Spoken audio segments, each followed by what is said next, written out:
નમસ્તે દર્શક મિત્રો, સાંપ્રત ઘટના ઉપર આધારિત કાર્યક્રમ આપણા મુદ્દા આપણી વાતમાં હું નિશિત જોશી આપનું સ્વાગત કરું છું. દર્શક મિત્રો, પ્રધાનમંત્રી નરેન્દ્ર મોદી 2 દિવસની ગુજરાત મુલાકાતે છે. ગઈકાલે તેઓ સુરત, ભાવનગર અને ત્યારબાદ તેમણે નેશનલ ગેમ્સનું શુભારંભ કરાવ્યો અને પછી જીએમડીસીમાં જે માતાજીની આરતી કરી હતી. નવરાત્રિ ચાલી રહી છે એ પર્વને જોતા અને આજે તેઓ દર્શક મિત્રો એમણે વંદે ભારત અને મેટ્રો રેલ પ્રોજેક્ટનું ઉદ્ઘાટન કર્યું, તેને લીલી ઝંડી બતાવી અને હાલ તેઓ અંબાજીમાં છે અને અંબાજીમાંથી પણ આપણે અત્યારે પ્રધાનમંત્રીએ એક જનસભા કરી અને ત્યારબાદ હવે તેઓ આગળના કાર્યક્રમ તરફ વધી રહ્યા છે. ત્યારે એ લાઈવ અને અપડેટ આપણે લેતા રહીશું, પણ અત્યારે આપણે મેટ્રો રેલ પ્રોજેક્ટની ખાસ વાત કરવાની છે. મેટ્રો રેલ પ્રોજેક્ટમાં દર્શક મિત્રો, પ્રધાનમંત્રીએ જે એક તો મેટ્રો રેલ પ્રોજેક્ટને લીલી ઝંડી બતાવી અને ત્યારબાદ તેને પ્રસ્થાન કરાવ્યું અને તેમણે ખાસ વાત કરી કે આજે 21મી સદીમાં ભારત શહેરી જોડાણ અને આત્મનિર્ભર ભારત માટે એક મોટો દિવસ છે. ત્યારે આજે આપણે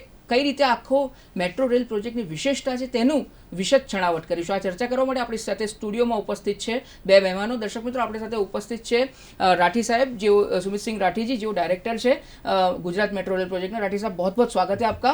અને જે બીજા મહેમાન છે એ છે वरिष्ठ पत्रकार अल्केश पटेल.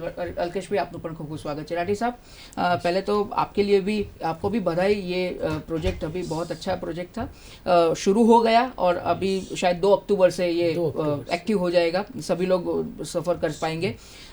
पहले तो ये बताइए कि क्या क्या खासियत है इस प्रोजेक्ट की और क्या विशेषता है इसमें और कितना चैलेंजिंग था ये प्रोजेक्ट आपके लिए. कि मित्रों, अहमदाबाद मेट्रो के 2 कॉरिडोर हैं, एक ईस्ट वेस्ट और एक नॉर्थ साउथ. तो नॉर्थ साउथ का कॉरिडोर है वो नरेंद्र मोदी स्टेडियम मोटेरा से शुरू होता है और एपीएमसी मंडी तक जाता है. तो इस कॉरिडोर का लेंथ करीब 20 किलोमीटर है. तो इसकी खासियत ये है कि एक तो सबसे बड़े स्टेडियम को एक बहुत बड़ी मंडी से जोड़ता है. तो और बीच में गांधी ग्राम स्टेशन है जो रेलवे से फुल्ली इंटीग्रेटेड है. रेलवे से फुल्ली इंटीग्रेटेड ये पहला स्टेशन है जिसमें जितने यात्री रेलवे से आने वाले मेट्रो में सीधे जा सकते हैं. सेम एंट्री, सेम लिफ्ट को वो यूज़ कर सकते हैं. और तीसरी इसकी खासियत, एक बहुत बड़ी खासियत है कि इसको मेट्रो ऊपर से जाएगी और इंडियन रेलवे नीचे रहेगी. तो पूरा 8.5 किलोमीटर का सेक्शन रेलवे के ऊपर से गुजर रहा है. इसकी वजह से हमारा पूरा जो सिटी सेंटर है आश्रम रोड, उसकी ज़मीन बच गई है. हमारे नॉर्थ साउथ कॉरिडोर की ये बहुत बड़ी खासियत है कि 8.5 किलोमीटर ये इंडियन रेलवे के ऊपर से बनाया गया है और इसमें इंडियन रेलवे के एक्सपेंशन का पूरा ध्यान रखा गया है जिससे 2 ट्रैक फ्यूचर के लिए डबल डेकर चल सके और उसके ऊपर से मेट्रो दौड़ेगी. तो ये देश में पहली बार सबसे अच्छा इंटीग्रेशन इंडियन रेलवे के साथ हुआ है. और साथ में अब ये पूरा जो कॉरिडोर है नॉर्थ साउथ, पूरी इकोनॉमी को चेंज करेगा और बच्चों के स्कूल जाने के लिए बहुत बड़ी सुविधा होगी क्योंकि इसी लाइन से इंटरफेस ओल्ड हाई कोर्ट में दिया गया है and old high court station city के पूरे एजुकेशन सेंटर्स को जोड़ता है. जी बिल्कुल, चैलेंजेस के बारे में भी राठी साहब बात करेंगे, પણ અલ્કેશ ભાઈ, તમને પૂછવું છે, પ્રધાનમંત્રી નરેન્દ્ર મોદી જે અગાઉના એમના જે સ્પીચ છે એમાં એક બહુ સરસ વાત કરી હતી કે રેલવેની ગતિ એટલે દેશની ગતિ, રેલવેની ગતિ એટલે રેલવેની પ્રગતિ એટલે દેશની પ્રગતિ. વંદે ભારત મેટ્રો ફેઝ 1 12,500 કરોડ રૂપિયાથી પણ અધિક ખર્ચ અને આટલું સરસ ઇન્ફ્રાસ્ટ્રક્ચર ઊભું કર્યું. રેલવે ઇન્ફ્રાસ્ટ્રક્ચર કેટલું મહત્વનું છે કોઈ પણ દેશના વિકાસ માટે? એ એટલું જ મહત્ત્વનું છે જેટલું તમારા કોઈ પણ જે પ્રાથમિક સુવિધાઓ માટે જે તમે જે કામ કરતી હોય સરકાર, એટલું જ દેશના વિકાસ માટે, એના લોકોને એની આવન જાવન માટે, તમારી આર્થિક પ્રવૃત્તિનો સૌથી મોટો એ એક કરોડરજ્જુ બની શકે એમ છે. તે આપણે એનું સૌથી મોટું ઉદાહરણ આપણે મુંબઈ છે, ત્યાં જે લોકલ ટ્રેન છે લાઇફલાઇન કહેવાય છે કે એ મોટાભાગના જે કામ કરનારા છે, નોકરિયાત છે, વેપારીઓ છે, મોટાભાગના એનો જ ઉપયોગ કરે છે. ટ્રેન શરૂ કરી આજે ગાંધીનગરથી મુંબઈ. હવે એમાં તમે જુઓ કે ગાંધીનગરથી નીકળશે, અમદાવાદ તો આવશે જ, પણ અમદાવાદ વચ્ચે વડોદરા અને સુરત, એટલે આ આખો જે રૂટ છે અમદાવાદથી ગાંધીનગરથી લઈને મુંબઈ સુધીનો, એ બધા મુખ્ય કેન્દ્રો છે. બરાબર મુખ્ય કેન્દ્ર અમદાવાદ અને મુંબઈને જોડો તમે અને વચ્ચે સુરત. બરાબર એટલે એ વેપાર માટે થઈને આર્થિક પ્રવૃત્તિઓ માટે થઈને એટલો બધો લાભ કરાવશે, કારણ કે એ ટૂંકા ગાળામાં પહોંચાડે છે. બરાબર છે. તમારે ડિસ્ટન્સ તો ખરું, પણ એ કેટલા સમયમાં તમે પહોંચી શકો છો. બધાને પ્લેન કે પોસાતું નથી હોતું, હવાઈ ઉડ્ડયન બધાને પોસાતા નથી હોતા, દરેકને રાતની જર્ની પણ પોસાતી નથી હોતી. તો આ જે એક સુવિધા શરૂ થઈ છે high speed, semi high speed કહે છે એને, તો એ એક ઘણો લાભ કરાવશે. એ જ રીતે જોઈએ તો આપણે આજે મેટ્રોની વાત કરીએ, સાહેબે ટેકનિકલ પાસાને એની જે વિગતો આપે છે એ જોઈને આપણને એમ થાય છે કે આ કેટલું ગંજાવર કામ થયું છે. આપણે તો બેસીને આનંદ માણીએ છીએ, ટિકિટ લીધી મિનિમમ 5 રૂપિયાની અથવા તો મેક્સિમમ 25 રૂપિયાની ટિકિટ તમે લઈને એને આનંદ માણો છો, બેસો છો, ફોટા પાડો છો, સેલ્ફી કરો છો.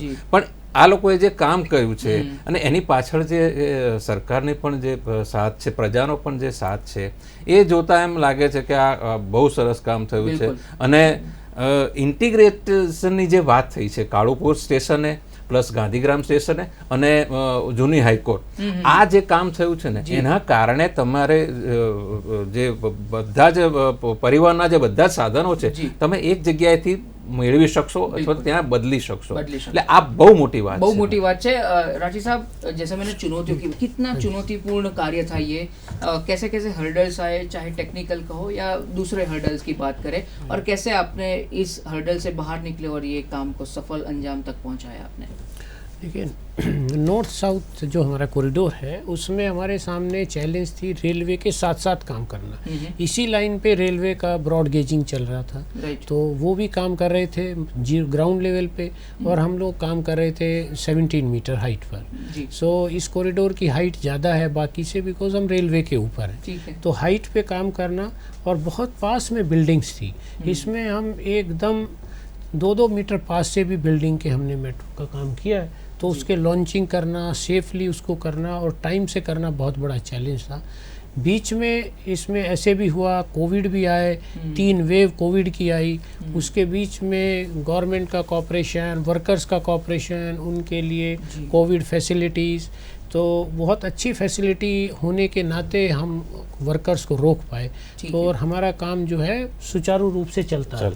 જી જી અલ્કેશભાઈ, બીજો જે પ્રશ્ન છે, આજે પ્રધાનમંત્રીજીએ જે પોતાની સ્પીચ આપી એમાં એક બહુ મહત્વપૂર્ણ વાત કરી કે 21મી સદીનું ભારત ઝડપને નિર્ણાયક પરિબળ અને ઝડપી વિકાસની બાંયધરી માગે છે. એમણે એમાં એની પહેલા અથવા તો એના પછી તરત એમ કીધું કે આ જે અત્યારે આપણે જે જોઈએ છે એ બધું યુરોપ અમેરિકામાં પહેલા હતું, ભારત એમાં પાછળ, હવેનું ભારત, નવું ભારત એમાં પાછળ રહેવા નથી માંગતું. આ જે એમનો જે ભારપૂર્વક વાત હતી ને એ અગત્યની હતી. એટલે સાચી વાત તો એ છે કે રાજકીય રીતે નહીં તો પણ હું એક ઐતિહાસિક રીતે પણ વાત કરું તો આ બધું જે અત્યારે થઈ રહ્યું છે આપણી પાસે ઓછામાં ઓછા 25 વર્ષ પહેલા તો હોવું જ જોઈતું હતું, 25-30 વર્ષ પહેલા. પણ એનીવે એ જે કંઈ અત્યારે થઈ રહ્યું છે, તો આ એક જે સ્કેલમાં થઈ રહ્યું છે, જે ઝડપથી થઈ રહ્યું છે, તમે રસ્તા અને જુઓ, દરેક વસ્તુ તમારી પાસે ટેન્જિબલ છે. એવું નથી કે માત્ર વાતો છે, તમે એને અનુભવી શકો છો. એ તમે એ રેલવેની સુવિધાઓને અનુભવી શકો છો, એ રસ્તાની સુવિધાઓને અનુભવી શકો છો, એ મેટ્રોની સુવિધાને અનુભવી શકો છો. મારો ખ્યાલ છે ત્યાં સુધી, અથવા તો મને જાણકારી છે ત્યાં સુધી, ગુજરાતના બીજા શહેરોમાં પણ હવે આ દિશામાં આગળ વધવાની છે ગતિ. સાહેબ સાથે પણ મને જ્યારે અમે બેઠા હતા એ પહેલા વાત કરતા હતા ત્યારે પણ ખબર પડી કે હજુ આ લાઈન અહીંયા તો પતી જશે, ગાંધીનગર ને ગિફ્ટ સિટી સુધી તો જશે, પણ રાજ્યના બીજા મુખ્ય શહેરોમાં પણ મેટ્રો માટેની કામગીરી ચાલુ થશે. અને આજે જ્યારે પ્રધાનમંત્રીએ જ્યારે વાત કરી એ પહેલાં રેલવે મંત્રી બોલ્યા હતા અને એમણે એક વાત કરી હતી કે કુલ 900 કિલોમીટર, અત્યારે 800 કિલોમીટર જેવું કામ થયું છે મેટ્રોનું, અને એ હજુ બીજું 900 કિલોમીટરનું અંડર વે છે, અંડર કન્સ્ટ્રક્શન છે. એટલે આ બહુ મોટી વાત છે. આટલા મોટા પાયે એમણે કહેવું એમ હતું કે કદાચ જાપાનમાં પણ નથી અને અમેરિકામાં પણ નથી, કદાચ એકલા ચીનમાં છે, ચીનમાં છે અને પછી ભારતમાં હશે. આટલા મોટા પાયે નેટવર્ક, એટલે એ જે છે ને એ મોટો, બહુ મહત્વની વાત કરી અલ્કેશભાઈ. હા, राठी साहब आप कुछ ऐड करना चाहते हैं? प्रधानमंत्री जी ने जो बात कही कि मेट्रो एक्चुअली जब चालू हुई तो वो 100 साल पुरानी बात है दूसरे देशों में, तो उस सफ़र को अभी तक हम ऑलमोस्ट स्टैटिक चल रहे थे, और अभी हम उसमें बहुत जल्दी, जैसे ही प्रेजेंट जो प्रोजेक्ट्स हैं गवर्नमेंट के वो कंप्लीट होंगे तो हम दुनिया में दूसरे नंबर पे आ जाएंगे। बिल्कुल दुनिया में दूसरे नंबर पे आ जाएंगे। राठी साहब, दूसरा जो प्रश्न है कि ये तो रेलवे का अगर इंफ्रास्ट्रक्चर बढ़ता है तो उसके साथ कई इकोनॉमी भी बूस्ट होती है, तो हमें आप हमारे माध्यम से दर्शकों को ये बताइए कि जो इकोनॉमी की बात है, तो चाहे एम्प्लॉयमेंट के बारे में हो या कोई छोटे छोटे बिजनेसेस के बारे में हो, वो कैसे बूस्टअप होगी आने वाले दिनों में? देखिए, एक तो होता है जब प्रोजेक्ट एग्जीक्यूशन है। अभी हम जैसे 5 साल से प्रोजेक्ट कर रहे हैं तो उसमें 7,000 तो डायरेक्ट एम्प्लॉयमेंट पर मंथ का हमारे पास डेली 7,000 का है, और उसका चूँकि मटेरियल एंड सर्विसेज हम प्रोक्योर करते हैं तो 14,000 मिनिमम 2 टाइम्स होता है जी। तो करीब हमारा 21,000 का एम्प्लॉयमेंट तो अभी मिल रहा है। दूसरा, अब जब हमारा मेट्रो चालू होगा सर्विस में तो सर्विस में 2,000 to 3,000 is direct employment, right. And service sector में उसका कम से कम 3 गुना इनडायरेक्ट एम्प्लॉयमेंट। अच्छा। एक तो ये बूस्ट होता है। अच्छा। दूसरा, एक सबसे बड़ी बात क्या है अर्बनाइजेशन में, अब अहमदाबाद 2030 तक ये है कि 1 करोड़ का शहर हो जाएगा जी। तो बहुत तेज़ी से अर्बनाइजेशन बढ़ रहा है। अर्बन पॉपुलेशन की रिक्वायरमेंट, एजुकेटेड पॉपुलेशन की रिक्वायरमेंट अलग होती है जी। तो ये हाईटेक जो ट्रांसपोर्टेशन सिस्टम्स हैं, अब जैसे मेट्रो है इसमें बहुत इलेक्ट्रॉनिक्स हाईटेक लगी हुई है जी। तो वो एक हाईटेक एम्प्लॉयमेंट को बढ़ावा देती है। બિલકુલ અલ્કેશભાઈ રાઠી સાહેબ એ પોતાની વાત શરૂ કરે પહેલાં પ્રધાનમંત્રીની જે શ્રદ્ધા છે, 9 દિવસ શારદીય નવરાત્રિ હોય કે ચૈત્રી નવરાત્રિ હોય, 9 દિવસ ઉપવાસ કરે છે અને છતાં પણ આટલી એનર્જી સાથે કામ કરવું, આ કેટલું એમની શ્રદ્ધા અને વિશ્વાસનું પ્રતીક છે? નિશ્ચિતભાઈ, એ વર્ષમાં એક નહીં 2 નવરાત્રિ કરે. જી જી જી। એટલે બંને વખતે આ રીતે જ કોઈ એક વસ્તુ લેવાની અથવા તો પાણી અથવા તો જ્યુસ એનું નક્કી કરીને એ આખો સમય પસાર કરે છે. એટલે મને એવું લાગે છે કે કદાચ એ જે શ્રદ્ધાથી જે કરે છે ને એ જ એમની શક્તિ બની બિલકુલ જાય છે. બિલકુલ શ્રદ્ધા વિના આ શક્ય નથી. શક્ય નથી। તમે કોઈના કહેવાથી બળજબરીથી કરો, કમને કરો તો કોઈના કહેવાથી નહીં પણ કમને કરો ને તો પણ એ કદાચ સફળ ના થાય. તમે તમારું શરીર એકદમ પેલું સ્થૂળ થવા માંડે, તમને ના ગમે.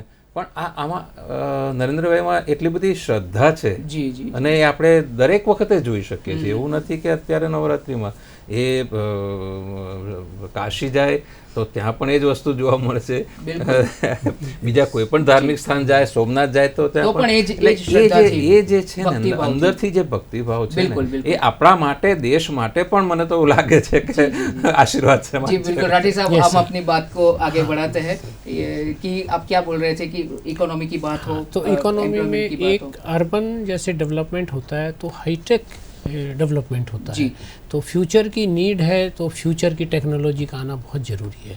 और उसके साथ आज हम ये नहीं कह सकते कि एग्रीकल्चर इकोनॉमी को ही सिर्फ बढ़ावा देना है, सबको मिल के साथ चलना है। कुछ अर्बनाइजेशन 80 करोड़ आदमी 2050 तक हमारे शहरों में रहने वाले हैं और उसमें समय बचाने के लिए मेट्रो का बहुत बड़ा योगदान है। तो जितने छोटे व्यापारी हैं वो आराम से 20 किलोमीटर यात्रा करके मेट्रो में जा सकते हैं। डेली अगर देखिए एक आदमी का अगर डेली 1 घंटा बचता है तो उसका 15% वर्किंग जीवन बचता है, तो कम से कम 15-20% प्रोडक्टिविटी मेट्रो से बढ़ जाती है। तो इसलिए फास्ट और इन्वायरमेंटल फ्रेंडली होना बहुत जरूरी है। और अब हम 32 किलोमीटर की भी बात कर रहे थे, तो वो कैसे संभव हो पाया? 32 किलोमीटर क्या, हमारा 23 स्टेशन और 32 किलोमीटर देश में पहली बार एक साथ हो पाए।